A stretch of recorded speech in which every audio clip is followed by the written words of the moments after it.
artist yan si Skipper Clint. Follow nyo siya. Ito naman si Gong.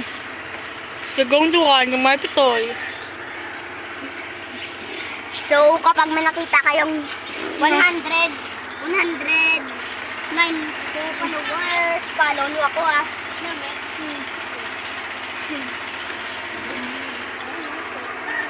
Post ng TikTok. So guys. Okay, makakata mo sa balay. Yung Skipper Clint. Ay, shoutout kay Sophia. Let's go. Follow nyo man siya sa TikTok niya. Sa TikTok na. Guwapa naman guys. Ay, bakya pa guys. Sukin mamaya vlog guys. Apa? Post.